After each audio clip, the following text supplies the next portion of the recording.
উনি সর্বত্র এই মিথ্যা প্রতিশ্রুতি দিচ্ছেন। Hi friends, welcome to my channel. এবার সরাসরি আমাদের পশ্চিমবঙ্গ রাজ্যের মাননীয় মুখ্যমন্ত্রীকে মিথ্যাচার করছেন।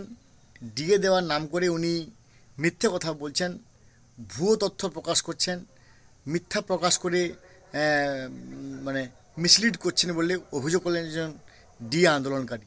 আমরা শুনে নিই উনি জাস্ট কী বলেছেন, কী অর্থে বলেছেন, আমরা একটু শুনে নিই। মুখ্যমন্ত্রী মাননীয়া মমতা বন্দ্যোপাধ্যায় উনি এই দ্বিচারিতার রাজনীতিটাই করছেন। উনি ভোট ছাড়া কিছু বোঝেন না। উনি সিঙ্গুরেও প্রতিশ্রুতি দিয়েছিল। উনি আজকে এসএলএসটি চাকরি প্রার্থীদের 1000 দিন পূর্ণ হচ্ছে, তাদেরকেও মিথ্যা প্রতিশ্রুতি দিয়েছিলেন। উনি সর্বত্র এই মিথ্যা প্রতিশ্রুতি দিচ্ছেন। আমরা সংগ্রামী যৌথ মঞ্চের পক্ষ থেকে দাবি করব যে আমাদের যে বকেয়া মহার্ঘ ভাতা তিনি অবিলম্বে মিটিয়ে দিক। এই যে মিথ্যাচার করছেন যে টাকা নেই, অথচ তাহলে জিটিএতে কি করে ঘোষণা করলেন? জিটিএর কর্মচারীরা পাক, আমরা আমরা তাতে আমাদের কোনো আপত্তি নেই, কিন্তু রাজ্য সরকার যে মিথ্যাচার করছেন, এই যে রাজ্যের যিনি প্রশাসনিক প্রধান মুখ্যমন্ত্রী, তিনি সব সময় মিথ্যাচার করছেন। আমরা শুনলাম, এরপরে শুনবো উনি পরিষ্কার করে বললেন যে আপনি শ্বেতপত্র প্রকাশ করুন।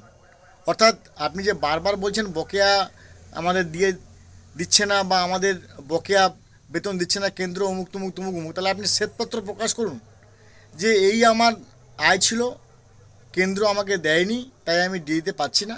এই যে নাম হচ্ছে শ্বেতপত্র প্রকাশ করুন। আমরা শুনে নিই উনি কী বলছেন। আমরা বলেছিলাম আপনি শ্বেতপত্র প্রকাশ করুন, আপনার যদি টাকা না থাকে।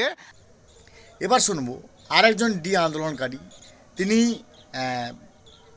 এই ডিএ না দেওয়ার পক্ষে, ডিএ না দেওয়ার জন্য অন্য রাজ্যের সঙ্গে আমাদের পশ্চিমবঙ্গ রাজ্যের যে মর্মান্তিক তুলনা করেছেন, আমরা একটু শুনে নিয়ে আসুন। কোন রাজ্যে উনি দেখেছেন যে এতদিন ধরে কর্মচারীদেরকে রাস্তায় বসতে হয়েছে? সমস্ত রাজ্য 46% ডিএ দিতে পারছে, উনি নিজের রাজ্য সরকারি কর্মচারীদের 6% ডিএতে বসিয়ে দিয়েছেন। আমরা শুনলাম এবং বুঝতে পারলাম যিনি বলেন যে আমি দেব না, কেউ যদি মনে করে আমি দেব না, আমার জেদ ধরে রাখবো, তাহলে জনগণ বা তার এমপ্লয়িরাই শেষ কথা বলবে। যখন সময় আসবে তখন ঠিক বুঝিয়ে দেবে what is right and what is wrong. ভালো থাকুন, have a good day, thanks.